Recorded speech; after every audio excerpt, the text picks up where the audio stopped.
All right, so I realize that see what I mean? I just described this to you that I had like set up a whole new thing and my microphone is not active on the title screen. So I had to go back and fix that. But hello everybody and welcome to Honey Badger Radio. Hope you guys are doing well this week and that you're laughing at all of the absurdity so that you're not consumed by it. My name is Brian and this is HBR News number 472. Trump is 2-0. Tyrese Gibson in trouble. I was going to say Tyrese in trouble, but I don't know. I don't know which one has a like. I didn't have time to come up with something clever.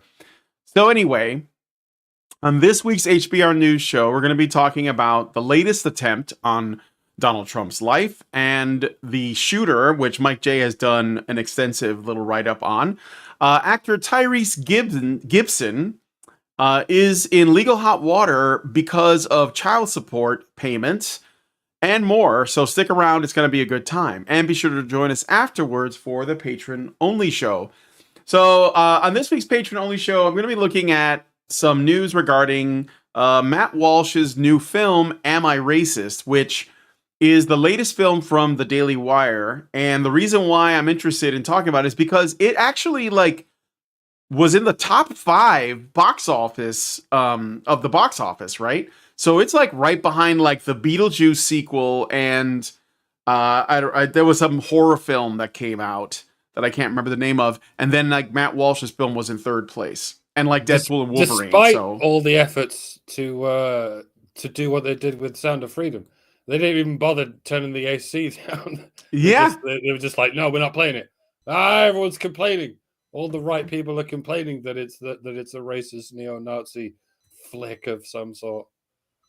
Yeah, that's right. So I want to talk a little bit about I haven't seen the movie, and I'm not really going to talk about Matt Walsh or his beliefs or what the Daily Wire stands for, anything like that, because to me, that's completely irrelevant. I want to talk about the reaction from the cathedral towards this film and from critics and what everyone is saying, because I think there's a white pill there. I know I'm not supposed to say that, but I'm glad the Daily Wire is not talking about their stance on men and women, because they're notorious simps, just like everyone else. Oh, but sure.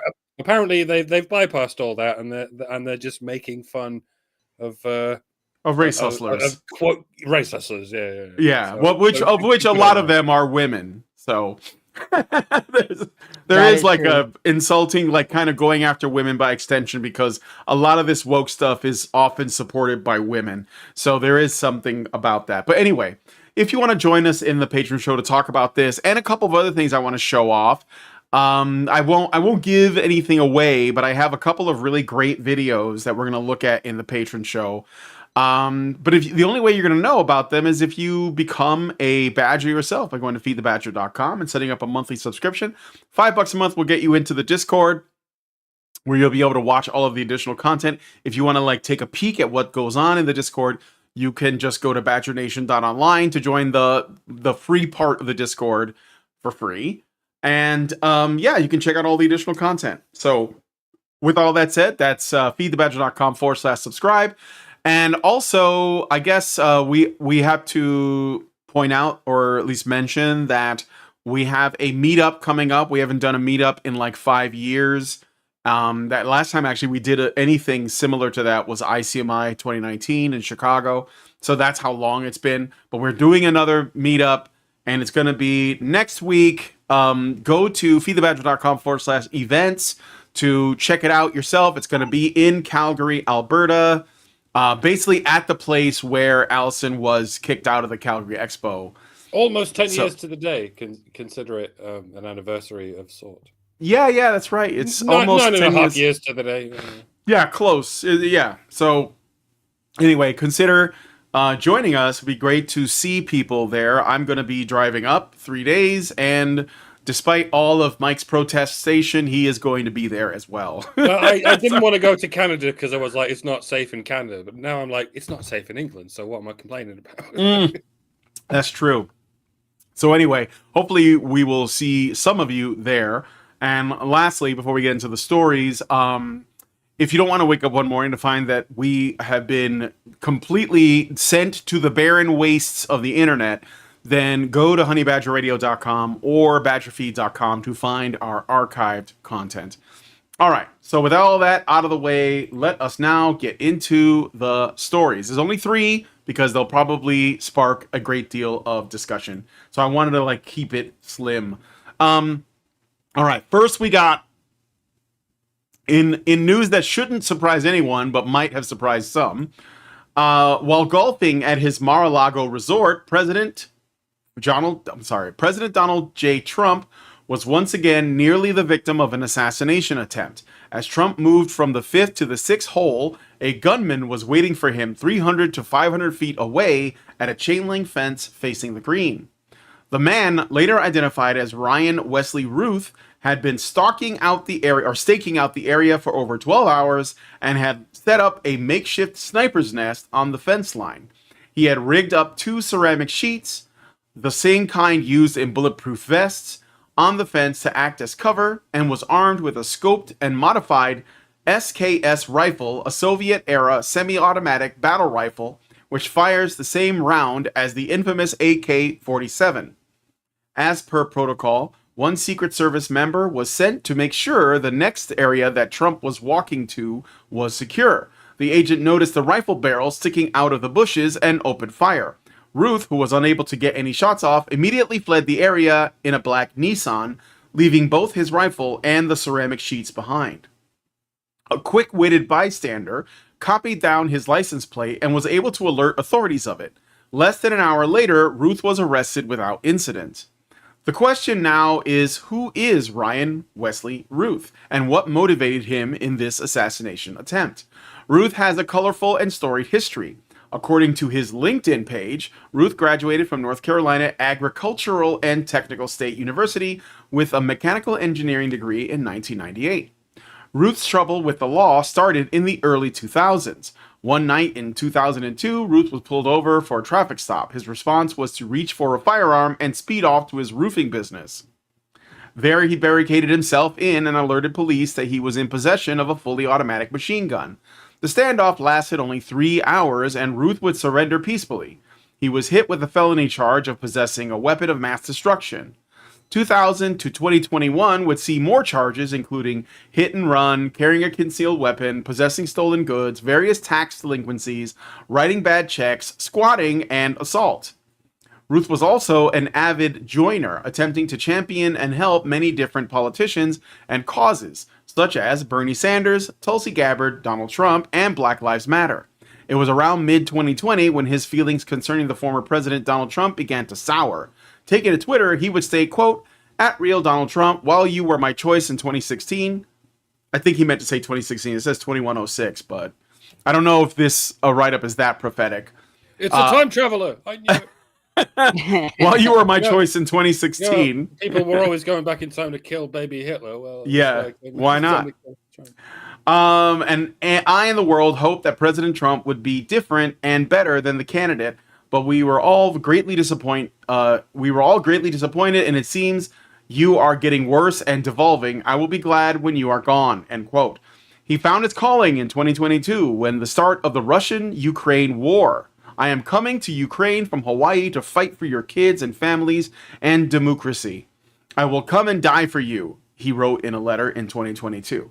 After arriving, it appeared he was turned right away. Speaking to Newsweek Romania, he said the following, quote, "My initial goal was to come fight, but I'm 56. So initially they were like, I have no military experience. So they were like, you're not an ideal candidate. So they said, not right this minute. So plan B was to come here to Kiev and promote getting more people here. This is about good versus evil," end quote. Were men not already drafted into the war? Oh yeah, they were drafting. There are people fighting for Ukraine now that have Down syndrome. There are men with Down syndrome fighting. He was just if he was Ukrainian, they would have taken him at that age. They wouldn't have had a problem with it at all. It was just there to push on an open door and bully people who were already obliged to join the army to join the army. A bit like Shamima Begum, who went to some Middle Eastern country to join to join these recruitment forces. Like, and he thinks that's a good thing. Yeah, he's going to turn up to push already doomed men into doom. What a guy. Yeah. Well done. Okay, let me finish this. Undaunted, Ruth continued to urge others to come and fight for Ukraine and claimed he could get those interested in touch with Ukraine military units. In 2023, Ruth, I hope I'm saying that right, it might be Routh, but Ruth was interviewed multiple times by the New York Times and Semaphore. He also appeared in a propaganda video featuring Ukraine's Azov Brigade. Later on, Ruth would self-publish a 291-page book with the lengthy title of, quote, Ukraine's Unwinnable War, The Fatal Flaw of Democracy, World Abandonment, and the Global Citizen, Taiwan, Afghanistan, North Korea, World War II, and the End of Humanity, end quote. Yeah, that is kind of a long, maybe it needs an acronym. The rambling, self-aggrandizing book details his frustrations with the war and with the state of the U.S. government in general. Within its pages, he posits that an end to the conflict would arise, or could arise, from the assassinations of Russian President Vladimir Putin and former President Donald Trump, mentioning that Iran should carry out the assassination of Trump. Ryan Wesley Ruth has been charged with possession of a firearm as a felon and possession of a firearm with an obliterated serial number. More charges are expected to be added soon. He will remain in custody in Florida until his arraignment on September 30th. Both the FBI and Florida police are still investigating the incident. Take it away. People are talking about this. Well, you've called the title of this video "Trump is 220." People are talking about this like it's only the second attempted assassination of Donald Trump in as many months, no less, and that already seems like an excessive amount for any president in history. But honestly, I have to wonder. I mean, to whom do we typically look for information on these matters, for clarification on the salient details? It's the FBI, isn't it? And the Department of Secret Services and various other divisions of the deep state, the very same deep state that likes to assure us that the biggest threat to Americans is other Americans, specifically, quote unquote, right-wing Americans. Just like the legacy media, they are determined to stick like glue to this staunchly oikophobic narrative. This has been the party line ever since the Obama regime, the Obama regime 1.0, that is. We're currently in the late stages of Obama 2.0, and we're currently staring down the barrel of 3.1. I can't wait to see what Obama version Vista looks like. That'll be when Big Mike gets involved, probably. Surely we all know by now that the narrative we're getting from the deep state is not necessarily accurate. And we know in which direction the bias is leaning.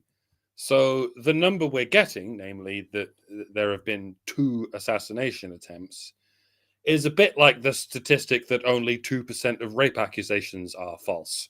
That's just the absolute bare minimum that has been indisputably proven as false. The actual number is somewhere in the vast, mysterious middle, anywhere between 10% and like 90%.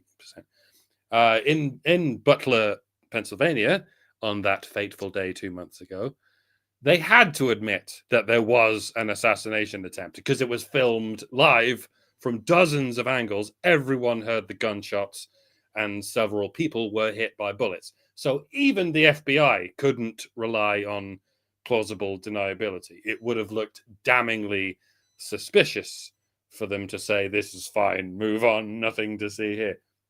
Obviously, the legacy media doesn't have to worry about that kind of blatant gaslighting. They can flagrantly declare that it was all a hoax. It didn't happen. And if it did, he deserved it. And if he didn't, fuck you, yes, he did. They will never be held accountable for their lies or their unambiguous incitement to murder. It's the job of the legacy media to lie and to cheat and to convince people to stop the evil Trump, no matter what, as endorsed by the deep state. But the deep state isn't quite allowed to tell such lies quite so flagrantly. And the latest incident on Trump's own property, no less, evidently was subject to a similar open and shut conclusion. There were gunshots. they were heard by multiple people in the vicinity who were not bound to the duplicity of the uniparty narrative. Apparently, none of the shots were fired by Ryan Ruth. They were fired at him when his gun was keenly spotted through the thicket. Nevertheless, at that point, the story could not be contained. There were gunshots in Trump's vicinity, and they were fired with good reason. And so, once again, the deep state couldn't just pretend it didn't happen, lest they appear corrupt in some way, heaven forbid. But do bear in mind, there's no telling how many attempts have been made on Trump's life. Attempts that were scuppered before any shots were even fired. If someone tried to shoot Trump and the gun got jammed, so they just ran away, do you think the FBI would tell us? If someone snuck onto Trump's golf course, but Trump just never turned up to go golfing, and so the would-be assassin just ran away without incident, do you think the FBI would tell us? If someone simply didn't get close enough to Trump to even be able to squeeze off a shot, do you think the FBI would tell us? Or do you think that they'd internally go, oh, well, this one didn't work out either. No matter. No one needs to know about this. Just bury it somewhere. Maybe next time, eh? You know how the meme goes that no matter how much you hate the legacy media, you don't hate them enough? Well, no matter how much you distrust the deep state, you don't distrust them enough. There could have been dozens of attempts on Trump's life. There could have been hundreds to this point, all of which were on the FBI's radar, but none of which they made any attempt to stop. But by the grace of God, all but 2 of them were just thwarted by their own hubristic incompetence.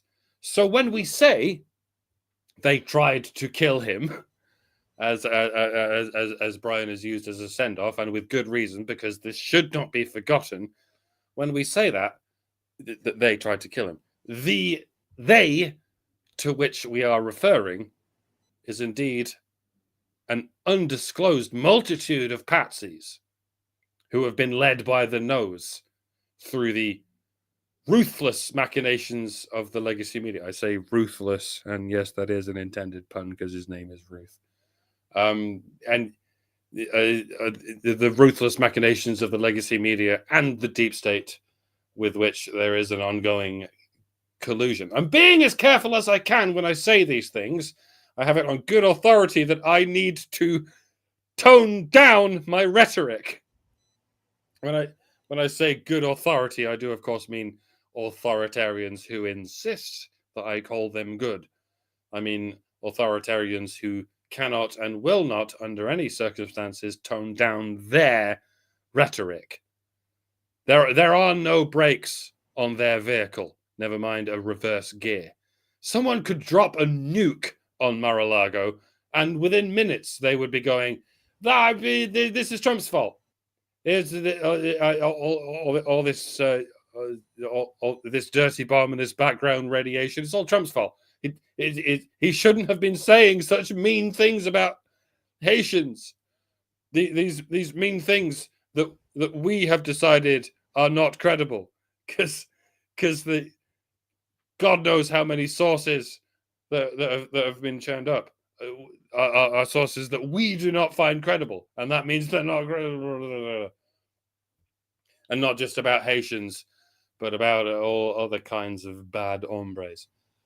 You know, it's not that difficult to pin down who is and who is not an extremist. It's a simple case of asking, when has it gone too far?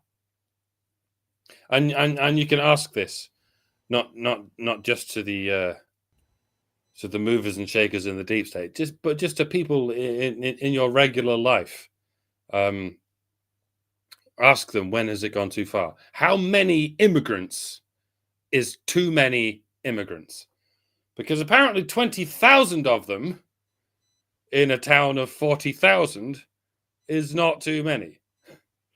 scale that up, and it's like saying 150 million of them in a country of 300 million is not too many, and that's where it's going to go in the next 4 to 8 years if you allow that cackling banshee to continue Obama 3.1.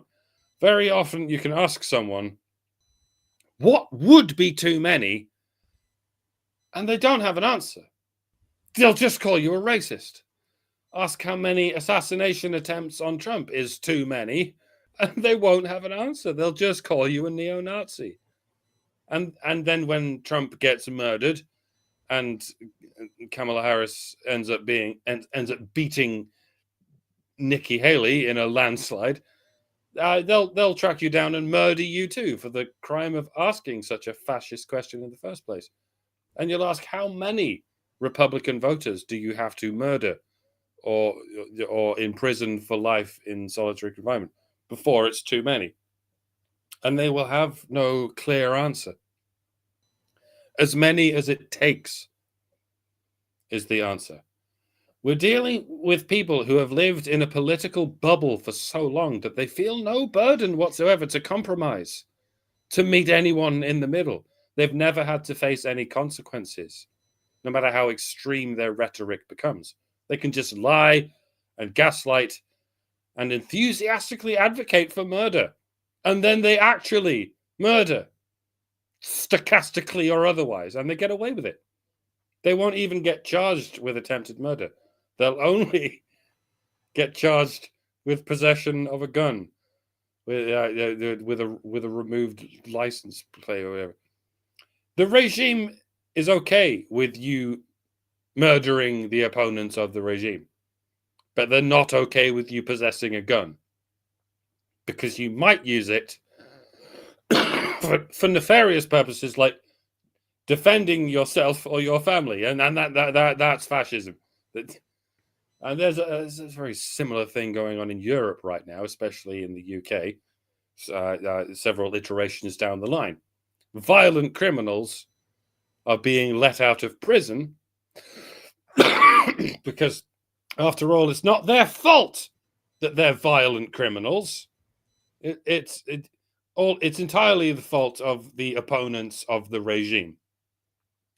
Because you see, the regime is working towards a perfect, unassailable utopia in which there will be no crime. Trust us, bro. And if you don't trust us, we'll murder you. There is only one crime, as far as this regime is concerned, and it's the crime of opposing the agenda of the regime. It's straight out of the Bolshevik playbook.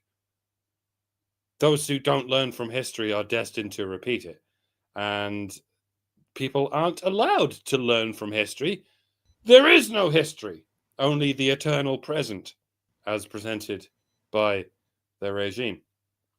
To summarize, we are dealing with people who will not meet you in the middle. So we should not hamper ourselves by trying to meet them in the middle. It's not possible.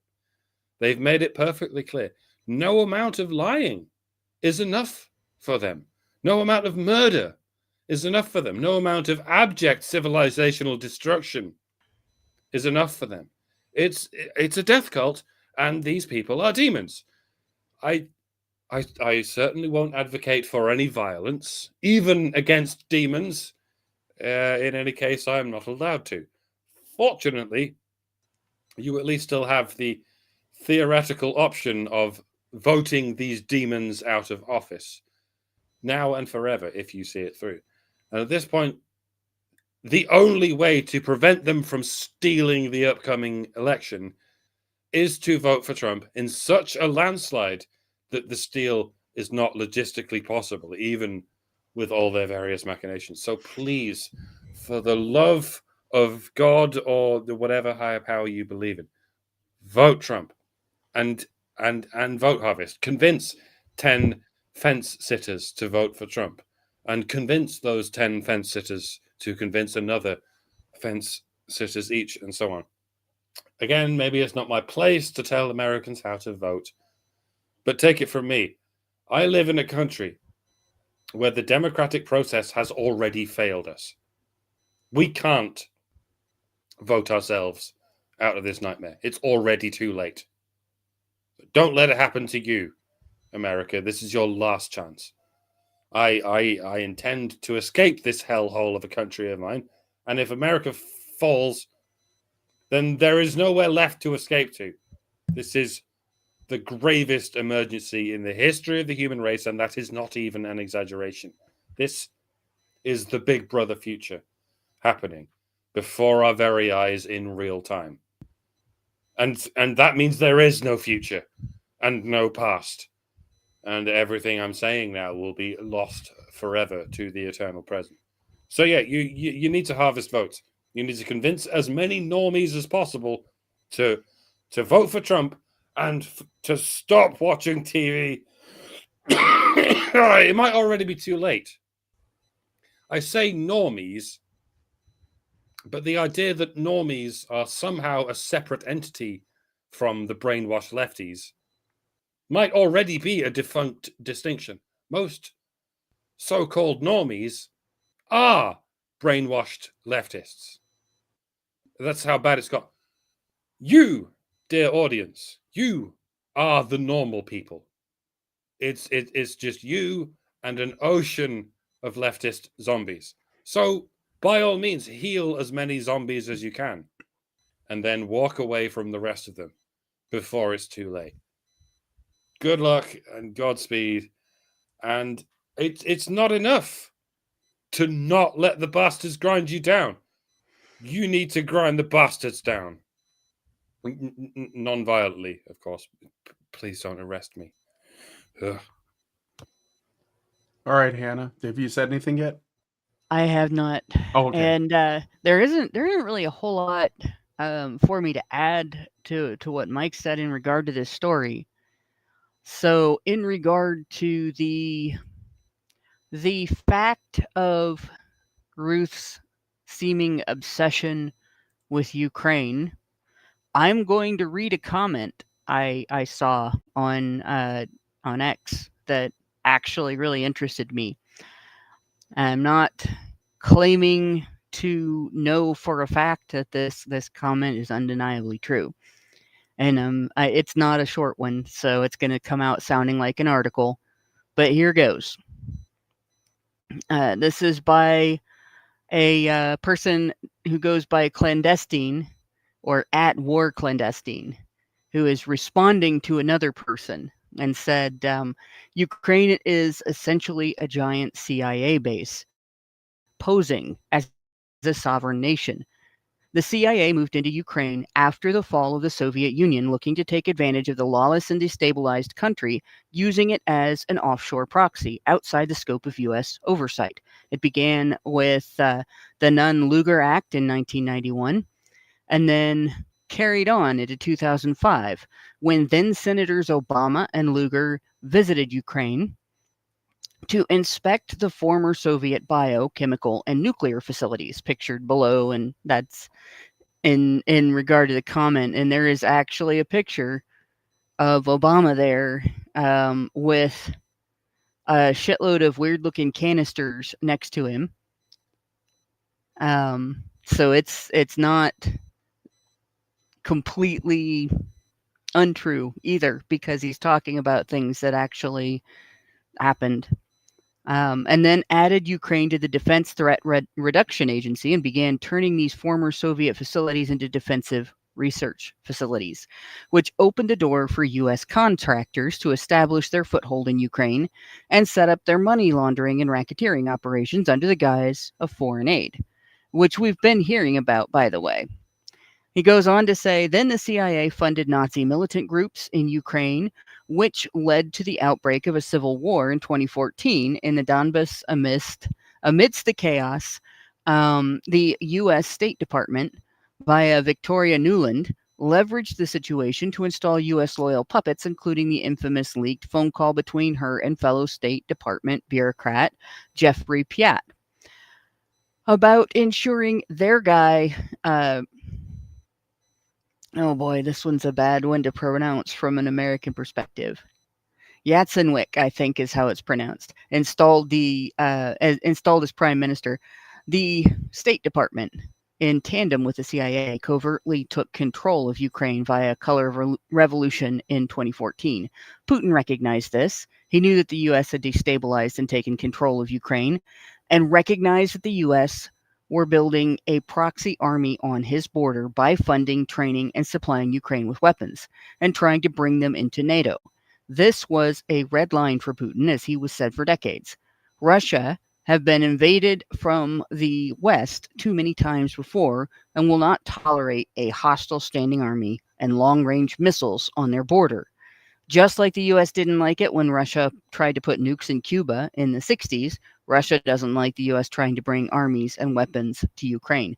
Essentially, Ukraine is an unofficial U.S. territory and NATO member, and the deep state do not want to lose out on their cash cow and strategic asset that is Ukraine. Hence why they continue to send hundreds of billions of our tax dollars to protect Ukraine's border.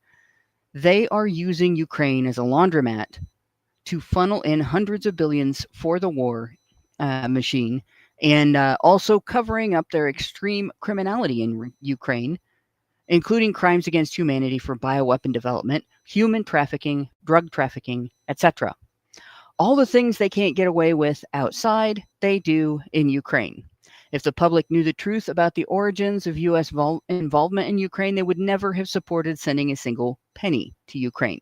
The narrative that Russia attacked Ukraine in 2022 unprovoked is war propaganda to make it appear Ukraine are the righteous defenders in order to garner your support, when in reality, the U.S. started this conflict. They are the ones who brought war to Putin's doorstep, and the U.S. are the ones perpetuating the war by continuing to fund and supply Ukraine. So knowing that there is at least some evidence to back this up, it does kind of raise the question, especially given that this guy, Ruth, could not possibly have thought he was going to be enlisted in military service in Ukraine.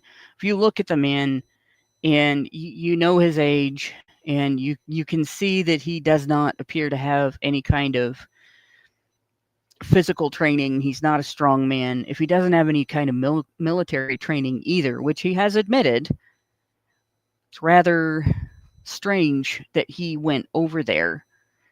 And then his next thing, trying to recruit, he didn't just try to recruit Ukrainians, he also tried to recruit, or at least tried to suggest that Afghani warriors should be recruited as well.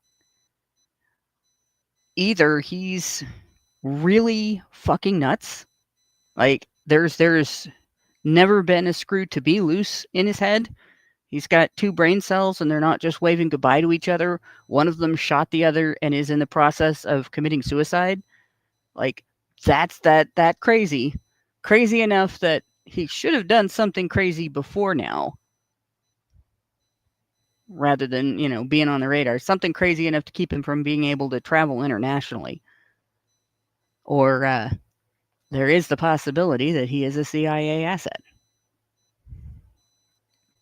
And it's a scary thought. And we've got a candidate running for political office, and there have been 2 attempted assassinations on him that have been reported in the news, At least because 2. they can't be denied, because people knew about them when they happened. So there's been 2 that couldn't be hidden, and both of them look like, hey, it's possible that these 2 guys were CIA assets. In fact, that's probably the best explanation for both of them, which is scary. It should be that the best explanation is, some crazy fuck decided, to be angry because of the rhetoric and went off and got himself killed and was completely ineffective both times. But that's not what happened. One shot and hit the former president, and the other one got away. Well, he got arrested. Yeah, he got arrested, but he got And away initially. He wouldn't have been caught if somebody hadn't gotten his. Obviously, somebody that wasn't involved got that license number, because if it had been an official that was involved, he'd gotten away. So now we know who he is. And the only reason that anything is known about him is that people began archiving his Well, they started social looking media for his. Yeah, they started looking for him immediately before it got scrubbed. Before it wasn't surprising that Facebook scrubbed his profile, but even X scrubbed his profile, and people have that tells you something. Bashing down Elon's door, saying, "What the fuck, Elon?" But I guess he got a very stern letter from the FBI saying, "You scrub this, Elon, or the consequences will never be the same." Yeah. So yeah, it's I back traced it. You done goofed. If you happen to know anybody that cursed you to live in interesting times, it's happening now. These are those times. This is interesting. Oh no, this guy glows. Can't make any proclamations as to the the correct conclusion to this is XYZ blah blah blah. Not time for that yet. Yep.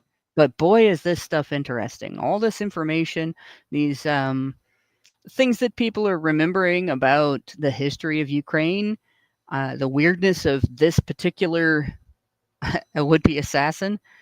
They're very interesting. Very interesting. Yep, for sure. So Ron DeSantis, because this did happen in Florida, I believe. Ron DeSantis is trying to get a higher charge. So supposedly he has an investigation, or he's planning on an investigation to try and get attempted murder on this guy. I don't know what's going to happen. I don't know, like, if this guy's in custody, if he's already killed himself. I don't know. So, because that could happen. And I'm kind of with, I think this whole thing stinks. And I think that there's a connection even between this one and the previous one. Did you notice the timing? So Trump does a debate with Joe Biden, completely crushes him because Joe Biden didn't really show up, technically. And then shortly after that, there's an assassination attempt on Trump. Then Trump does a debate with Kamala Harris, and also, in my opinion, wins. Kamala Harris had nothing except, like, calling him names, essentially. And the guy shows up on his property and tries to take him out again. So, yeah, I would say Trump should do another debate, but... On the note of the debate, there's a lot of people that have tried to say that Kamala Harris won that debate because of all the fact-checking and everything. But here's the problem with that. Since it has come out that, first of all, the person doing that the most on the among the moderators was her buddy. Oh, yeah. And because the whistleblower has come out and said this was planned, they were going to fact check him, but not her. And fact checking, by the way, is a dog whistle for just arguing with. It has nothing to do with facts or checking. It's just arguments, right? Yeah. Because the fact checker lied several times. But in any case, since it's come out that it was fake, it really looks bad for Kamala Harris, because it looks like she was so unconfident, so worried about her competence for debate, that even preparing like a high school senior for their final exam, or somebody studying for the bar, she didn't think that she could do a good enough job to do well in the debate. And it's probably because she doesn't have the personality to do it. She could know all the right answers. She could know all the truths, all the facts. She could even have the capacity to fact check her opponent in real time based on what fact checking really is, and still fail because she doesn't have the personality. She is not the person who could come up with the type of comebacks that Trump came up with when he was debating, say, Hillary Clinton. Yeah. Right? You know, she said something about if Trump's president, women like me couldn't be up here, and he said because you'd be in jail. Right. I can't remember what her thing was, but it was Oh, a it's great comeback. I'm talking. That's what when Trump. Or Well, he- I was born into a middle class family. Yeah, I come from a middle class. Yeah. Yeah, it just she looks bad because her lies came out right afterwards. The fact that she lied about just about everything she said came out afterwards, Mhm. and the fact that she needed all that help, that she was not confident that she could do anything. So between the two, yeah, it's she lied or she lost. She Oh, lost big time. absolutely. Again, She there initially was. felt like she won, but it Yeah. really made her look worse than it Mhm. would have looked if she had just simply lost the debate. Yep. Well, let us know what you guys think about this one in the comments. I figured this would be like the one that would take the most time. All I can say is that like, there's still time for another attempt, and I would be surprised if there was, honestly, because I think that what you're seeing is, in my opinion, Trump is definitely the outsider. That's the only way you can look at this. He's the only president in my lifetime that did not start new wars and has no interest in wars. All the other ones, regardless of what party they belong to, were okay with shit. Obama was drone striking the shit out of the Middle East. George W. Bush obviously was pursuing weapons of mass destruction. So this guy is the only one that was like, I'm not doing any of that, and I'm only going to focus on what this country needs. Now, I don't even want to say like, oh, you might not like it. But I'm not even going to say that. Like, it's not even a question. This is objectively the better option. And the fact that the Uniparty is trying to kill him, because that's what I think is happening. You challenge me if you want to. I'm going to go with my gut. That's what's happening. I don't need evidence. That's just what I feel. If it turns out that I'm wrong, then I guess I'll just eat crow, whatever. But they're trying to kill him so he doesn't get into office is all the reason why he needs to get into office. Because I don't want to live in a country where that's my government, where they basically just remove people, right? So, without like, sort of like, dragging this out any further, all I will say is that, good, bad, or whatever the little quirks are or whatever, I think that is nothing compared to how much war. I mean, think about it. If you are interested in looking at the humanity of men, then it has to start with their lives. And these globalist countries like Ukraine, like our government, like Europe, they're throwing men in the meat grinder because God knows what. They just want war. They want war all over the world. And that's killing men, like almost exclusively. So at the very least, you should be against war. And he's the only president that actually wants to stop that.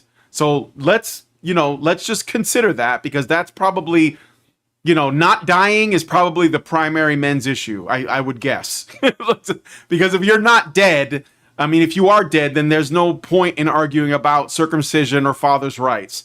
So we have to start somewhere, and that's what I think, at least at that level, So anyway, let us know what you guys think about that in the comments. I got a couple super chows, so I should read those. So Meredith G, thank you, Meredith G, gives us $5 and says, HBR News 472, honey of the Badgers. I think she meant to say for the Badgers. And then Richard Bier just gave us $5 in a super chow and says, if an American citizen joins the military of another country, their citizenship in the U.S. is immediately and automatically revoked. So I wonder just how various government officials have viewed his actions to not revoke and immediately deport him to Ukraine. All right. So anyway, thanks guys. Thank you for the super chows, and we're gonna move on to the next story. So now we're gonna talk about Tyrese. You guys might know him from Fast and Furious. So Tyrese Gibson, known for his roles in the Fast and Furious franchise, was arrested in Georgia on September 9th, 2024, after being found in contempt of court for failing to pay child support to his ex-wife Samantha Lee. How much was it that he owed in child support? The court ordered Gibson to pay $73,525.73, and even rounded up, which included child support and attorney fees to avoid jail time. This incident stems from an ongoing dispute following his 2020 divorce from Lee, with whom he shares a daughter, Soraya. Gibson was ordered to be detained until he could purge himself of contempt by paying the amount due. However, he was released after paying or arranging to pay the required sum, though details on how this was resolved immediately after his arrest aren't fully detailed in the provided snippets. The actor has publicly expressed his frustration with the legal proceedings, suggesting on social media that the process was traumatic and accusing the judge and his ex-wife of colluding against him. He also claimed that the child support payments were unfairly set, especially in light of his prenup with Lee, which he believes should have limited such financial obligations. Whoops. Prenups don't actually work. Gibson has been vocal about appealing the contempt ruling and has discussed his financial struggles due to these legal battles, hinting at broader issues with the child support system. He's indicated intentions to fight not just for his case, but to advocate for changes in how child support is calculated, suggesting that his earning capacity has been affected by negative publicity from these legal issues. So, I think I got like a thing here that says, how much is Tyrese Gibson? He's supposed to pay $10,000, or no, I'm sorry, almost $11,000 a month in child support to his ex-wife, Samantha Lee. And additional, that's on top of this 73 grand that he owed. And this also includes $8,000 in her legal fees. So he's paying for her legal fees and these tremendous child support payments. So I bring this up because I guess, like, it seems to me that child support scales with how much you're earning as a man. So if you're famous and you make good money, then the woman gets more out of you. That's what it seems to me. But what do you guys think about what this as an example of, like, sort of like what is wrong with child support and this other stuff? Yeah, this is I don't know how California does it. I'm assuming this is California, since we're talking about an actor. But Ohio has a really weird formula. So they don't just consider, like the needs of the child. They look at how much does the mom make, how much does the dad make. The child is owed a percentage of the total of that combination, and then whatever percentage it's Fulton County. Is their Fulton County. Oh, okay. Yeah, so Georgia, they may be doing the same thing, but whatever percentage the parent makes of that total, then they owe that much of that child support. So if the total amount adds up to like the child is now owed $10,000 a year in child support, which is really low. Then if the mother only makes 20% of that, the father makes 80% of that, then he owes 8 of that $10,000. That's basically how that works. And then they complicate it by, if she has kids with another guy, her responsibility for the children with her first baby daddy goes down. But if he has kids with another woman, he has to fight for that same thing to be applied on his side of the case. Any benefit to a side of the case that would lower their responsibility, the mother gets automatically, the father has to fight for it. And that's the starting point.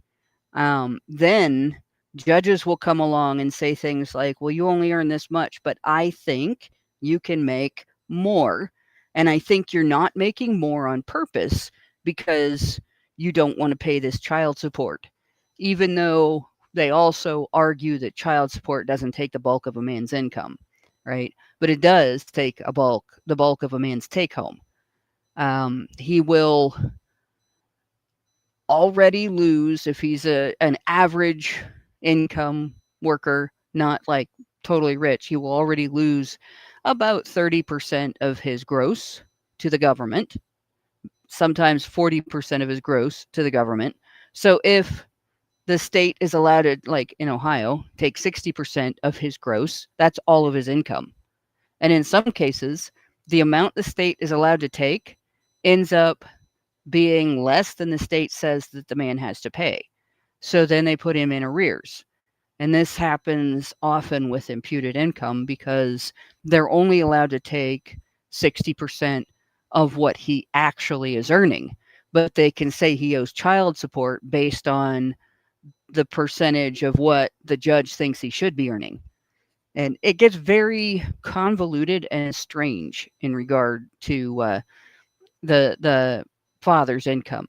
When you have a father who is famous for being part of a lucrative franchise at one point, the judge will not accept the idea that he may not be able to make that kind of money all the time.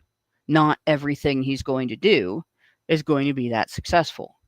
So here you have a guy who is probably being ordered to pay based on more money than he makes because at some point he had a great deal of success with a franchise that he was involved in.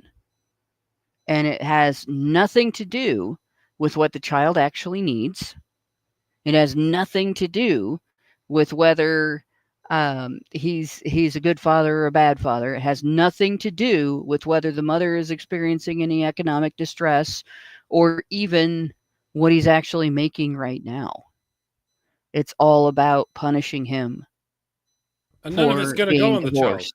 child. None of this capital is going to go on the child. It's all going to go on the woman and whatever she feels like spending it on. Yeah. There's And- no oversight for this at all, by the way.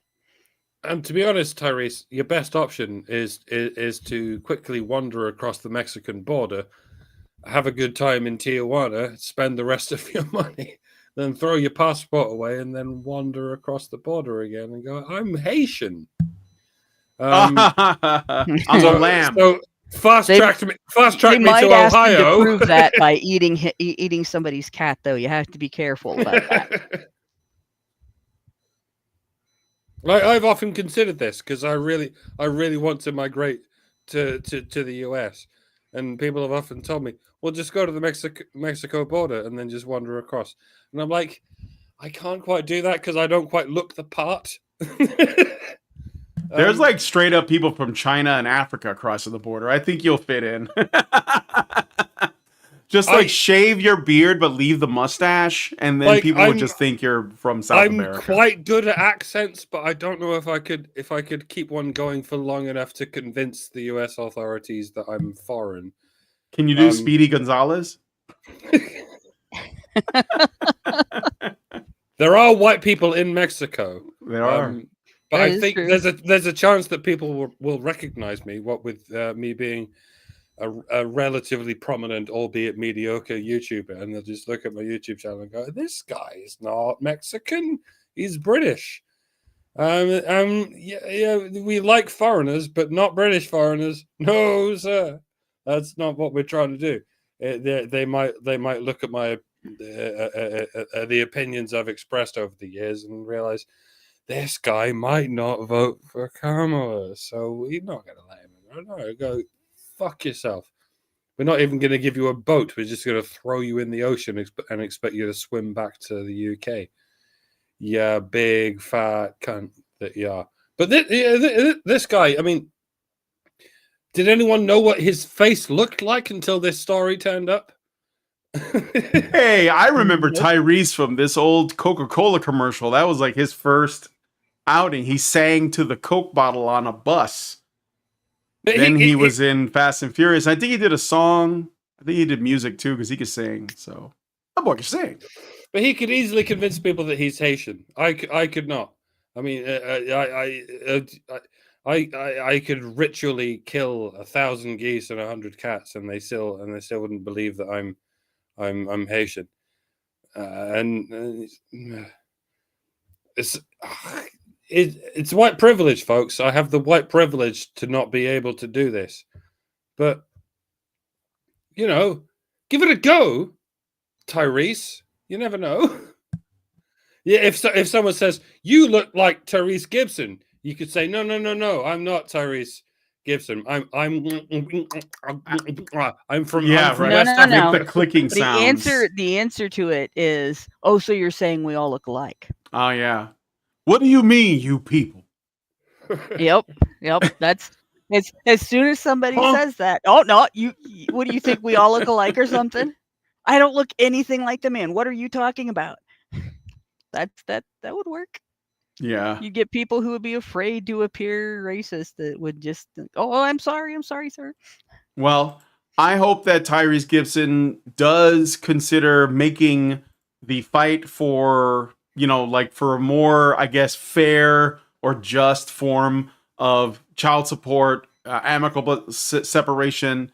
'Cause this is the thing that he wants to bring awareness to. So I hope he does, try to do that. And I'd be willing to have him on my show if he's so, inclined, as long as he brings Ludacris with him. There you go. We can discuss all of this. And it sort of goes to show you that for all the race baiting that blue Americans do, it's nothing compared with the potential sex baiting. By that I mean gender baiting or whatever the fucking appropriate word for it is. They don't give a shit about the race of a man as long as they can rinse that man for as much money as they can get. And yeah, Do you know what the irony of this is, Mike? Tyrese was best known for a franchise that's all about family. Yeah. Should get Vin Diesel on the phone. Call up Torello, whatever his name is. Dom. Anyway, I'm sorry. Hey, Mike, do you remember that time when you and Lauren came to visit and I tried to entertain you awkwardly and I was like, you want to watch Fast and the Furious 10 or whatever they were on, 11? With fucking we watched it Jason as well. Momoa. We fell asleep, as I recall. Yeah, I never finished it either. We all fell asleep. You're like going to bed now. It's an incredibly popular series, but I've never seen any of them. It's supposed to be the most action-packed, engaging series of films ever. And within 10 minutes, we fell asleep. Yeah, but one of the things that I hope happens is that he brings light to the things that need changed with the divorce system, because it's not just child support, it's everything, right? Mm-hmm. We are currently in a legal environment that rewards women for breaking up their families. Yes. Point blank, there is no other way to describe the divorce system currently.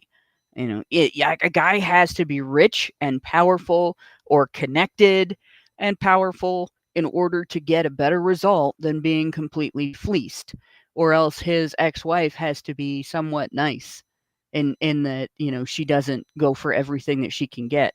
Because when a woman goes for everything that she can get and the guy is not rich and he's not connected and he doesn't have any way to make the fight fair in his favor or anything, then he's fucked. He will lose all of his property.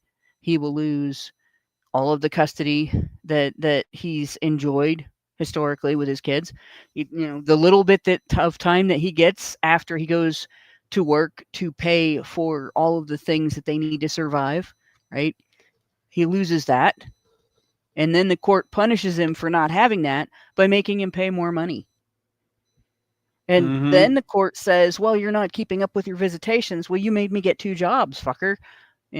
How am I supposed to keep up with my visitation if you made me get 2 jobs? Well, since you're not visiting, we want you to pay more. Yeah, right? And that's how that works. That's what needs to change.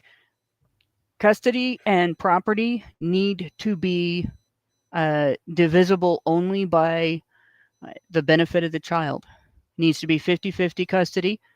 If you brought something into the marriage, the other person shouldn't be able to take it. And in terms of income afterward, if the child is being provided for in each of the homes that the child lives in after the divorce, nobody should have to pay anybody any child support. And if one parent cannot support the child, then maybe the other parent is the one that should have custody. Maybe we should be defaulting to paternal custody instead of maternal custody. Ooh, that's a spicy take, but I like it. For all you right-wingers / conservatives who think the most important issue is race or the most important issue is immigration or whatever, all of this is set on the foundations of the fucking gender issue. Yep. Sex. Like, yeah, Men this and will women. keep happening. You think you can fix all the race baiting issues? You think you can fix all the immigration based issues? But if you don't fix the fucking gender based issues, then it will keep returning to zero and proceeding from there, because it never occurred to you that all of this started with misandry. 100%. And yes, in many ways, the black community, if you want to call it that, was the guinea pig of all of this. And yeah, maybe it was, but it's progressed so far since there that that if you don't fix the initial problem, then the preceding problems from that will just keep flowering on top of the roots. You need to pull out the roots, people. I know I keep using this metaphor, but it's the correct metaphor. Like you think you can fix the problem of the poison ivy by clipping the leaves of the poison ivy, but the seeds are still there, and the seeds are gender based. The seeds are misandry based, and you can look at the fact that it happens to black people as racism, but it's not. It's sexism, and it's specifically misandry. And again, this is difficult to get through to what we call normies, but that's because normies don't understand what was introduced to them first. We've had 100 years of this of this misandric ideology, and everything has grown from it since then. You think you're going to fix black people's problems by focusing on race? No. You think you're going to fix black people's problems by focusing on immigration? No. It all came from, dare I say, feminism. I'm sorry for fucking flogging this dead horse, but it really is. It is. That really is where all this came from. Yeah. If you have strong families that are intact, and you have like a society that honors and recognizes and acknowledges the strengths of men and women, then you are very hard to control. I mean, really, like, that's just what it is. And all of the other stuff, it's all like diversions. It's all distractions. Look at the skin color of this guy. Look at the language they're speaking. Look at their religion, whatever. If you get caught up in that, then you will lose. And that happens all the time. It happens today. People still get stuck on these other conversations that are not irrelevant, but very much less relevant, than lower in the totem pole. That's just, what people are missing. But I think, I watched Steven Crowder today, and I hadn't watched him in a little while, but I watched him today, and he went on a tirade against women. I was like, man, I was at half-mast. I was like, dude, finally! But yeah, I mean, he's had some personal experiences. And he wasn't like just hating on women in general, but he was just pointing out, like, this is the problem. Like, that women are essentially, they are acting in against their own nature, and we are permitting it because we treat them and see them like children, but we give them the authority that surpasses that of men. So they have more authority than men, but they're expected to act like children. It's worse than actual children, and so like that's I mean, that's what's happening. And I think people are starting to see it, but yeah, I mean, Mike, we've been saying this forever. So anyway, hopefully, you guys see Tyrese Gibson's situation as a cautionary tale, and tell the people that about this, especially if guys that are like, they're starting a family and all that. Just make sure they know what can happen, and prepare yourselves accordingly. Anyway, let us know what you guys think about this in the comments. Let me just make sure I'm not missing any super chats or super chows, and it doesn't look like I am. So we're gonna move on to the last story. Do you guys remember when Hillary Clinton wrote a book after she lost the 2016 election called "What Happened"? Well, she did, didn't she? Yeah. Well, yeah, it was Hillary I think it ended Clinton up being was like the author's name on a book that was probably mostly ghost written. it wasn't. No, there's no way she wrote it. It's not a legal brief. It's not something that she's going to be good at. No. And I hope there's no misinformation in her book, Because by Well- her own criteria, she should be arrested for such misinformation. I do have that clip. I was going to play it. But I wanted to point out, yeah, so she wrote a book. She's probably written multiple books or had books written on her behalf.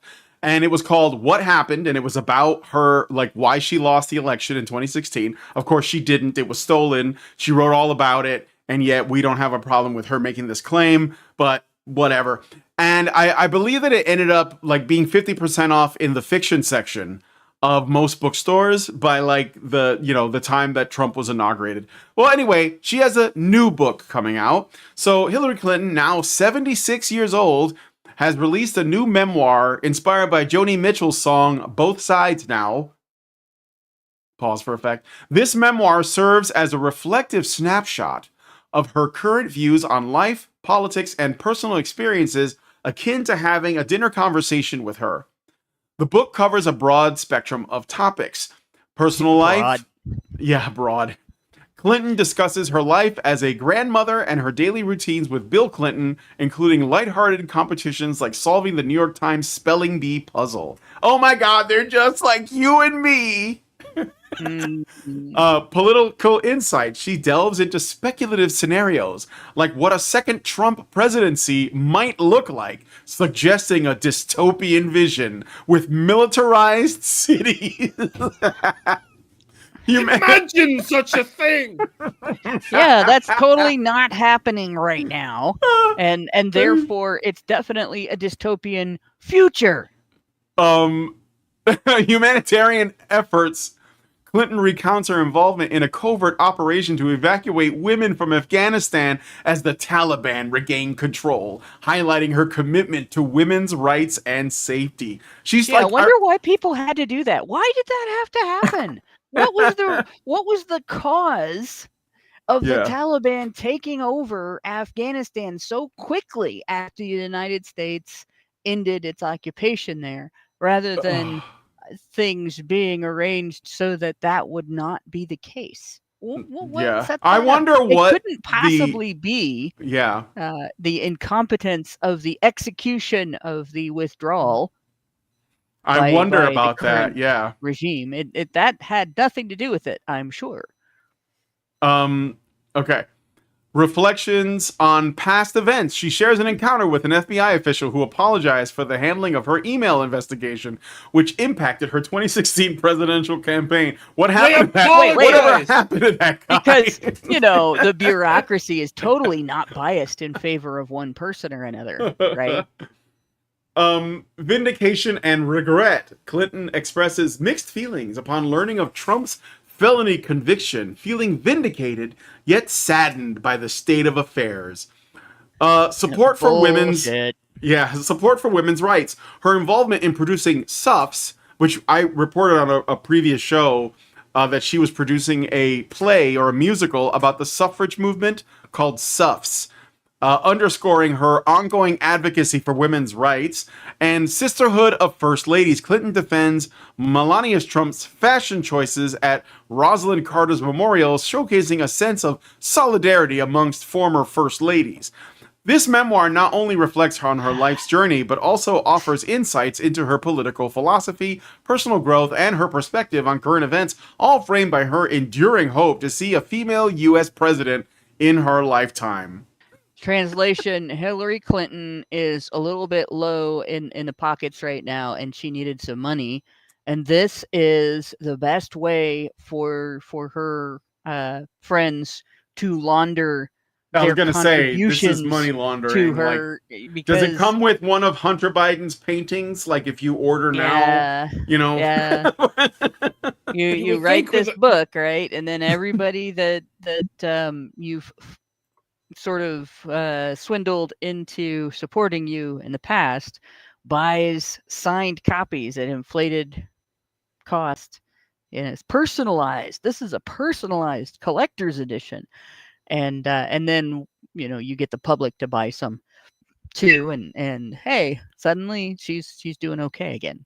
You would think with all the talk of Haitians in the news recently, Hillary would take this opportunity to shut the fuck up for as long as she possibly can.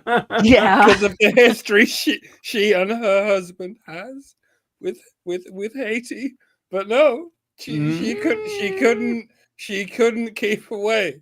She was like, let's not mention Haitians. Let's just I mean, I'm sure you've all seen the clip that I got it right here. Are you talking about this one?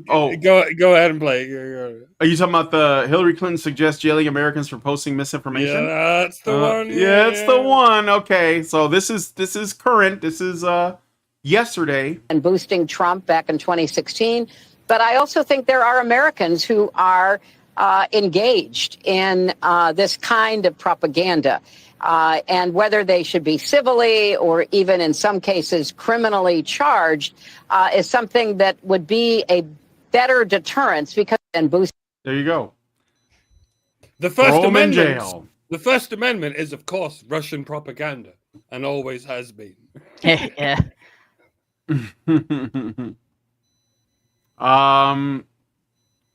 Yeah, so we came, we saw, he died. So anyway, any other thoughts on Hillary Clinton's book? Who's gonna buy it? I know you're all gonna line up and you definitely want to get it signed, preferably with her quill pen that contains the blood of the innocent.